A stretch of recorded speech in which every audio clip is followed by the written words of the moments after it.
ज्ञानवापी में पहले मुस्लिमों ने शिवलिंग को फव्वारा बताया, अब केजरीवाल ने शिवलिंग को फव्वारा बनाकर दिखाया।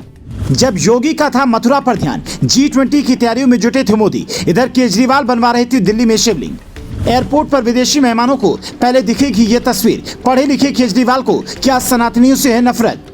जब पीएम मोदी G20 की तैयारियों में जुटे थे, योगी का फोकस मथुरा और पूरे प्रदेश पर था, इधर केजरीवाल ने नया खेल रच दिया। राजस्थान से कारीगर बुलाकर 18 ऐसे शिवलिंग बनाए जिनका इस्तेमाल फव्वारे के रूप में किया जा सके, और जब ये बनकर तैयार हो गया तो उन्हें उस जगह लाइन से रखवा दिया गया जहां से होकर विदेशी मेहमानों को आना है।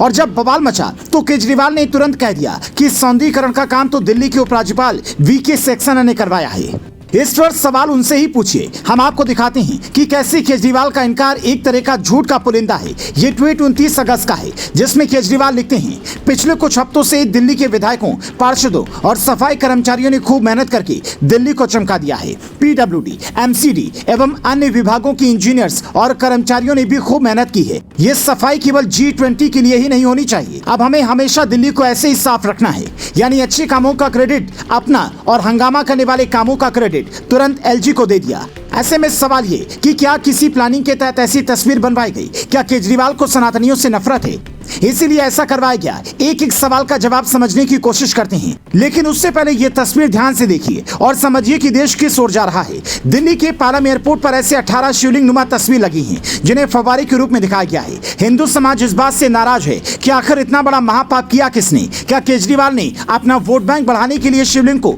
ऐसे बनाने के लिए कहा था, वो भी तब जब दुनिया की 20 देशों से मेहमान हमारे यहाँ पर आने वाले हैं? तो केजरीवाल दुनिया के सामने क्या दिखाना चाहते हैं? इस तस्वीर के सामने आने के बाद 3 तरह की बातें चर्चा में हैं। पहला, वाराणसी के ज्ञानवापी में मिले शिवलिंग को फव्वारा बताने वाले मुसलमानों को खुश करने के लिए ऐसी चाल चली गई, और फिर कोर्ट में यही वीडियो पेश किया जाए कि शिवलिंग के रूप में भी फव्वारा हो सकता है। दूसरा, सनातन सभ्यता और शिवलिंग का मजाक उड़ाने वाले विरोधियों का साथ देकर केजरीवाल अपना वोट बैंक बढ़ाना चाहते हो। तीसरा, पूरी दिल्ली की सौंदर्यीकरण का क्रेडिट लेने के बाद अचानक ये कह देना कि शिवलिंग वाला काम उपराज्यपाल VK सक्सेना ने करवाया है।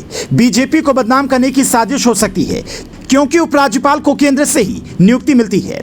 हैरानी की बात तो यह है कि उपराज्यपाल VK सक्सेना इस बात को उस नजरिए से देख भी नहीं रहे हैं। उनका कहना है कि इस देश में लोग कंकर कंकर में शंकर देखते हैं। यह राजस्थान की एक मूर्तिकार की कलाकृति भर है, जैसे देखना है वैसे देखो। पर सवाल है कि केजरीवाल जैसे व्यक्ति जो खुद के पढ़े लिखे होने का दावा करते हैं, पीएम मोदी को अनपढ़ बताते हैं, उन्होंने क्या हिंदू धर्म ग्रंथों में शिवलिंग की महिमा नहीं पढ़ी थी?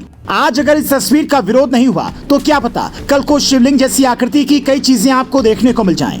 फिर आप कहें कि ये तो काफी गलत हो गया। आपको याद होगा, हर परंपरा की शुरुआत ऐसे ही होती है। शिवलिंग पर दूध चढ़ाने का विरोध बॉलीवुड फिल्मों में शुरू हुआ, और आज देखिए बॉलीवुड कहाँ है। ठीक ऐसे ही शिवलिंग को फव्वारा बनाकर दिखाने की शुरुआत केजरीवाल ने की। तो सवाल है कि क्या केजरीवाल ज्ञानवापी केस में मुस्लिमों के पैरवीकार बनना चाहते हैं? ये तो हर कोई जानता है कि केजरीवाल टोपी पहनते हैं, पूरा विपक्ष टोपी वाली राजनीति खुलकर करता है, लेकिन ऐसा पहली बार हुआ है जब शिवलिंग जैसी आकृति का ऐसे इस्तेमाल किया गया हो। कई हिंदू संगठन अभी से ही इसे हटाने की मांग कर रहे हैं, जबकि कई लोगों को ये एक सामान्य घटना दिख रही है। आप इसे किस नजरिए से देखते हैं, हमें कॉमेंट कर जरूर बताएं, क्योंकि विदेशों में सनातन सभ्यता को बदनाम करने की एक नहीं बल्कि कई नाकाम कोशिशें की गई हैं।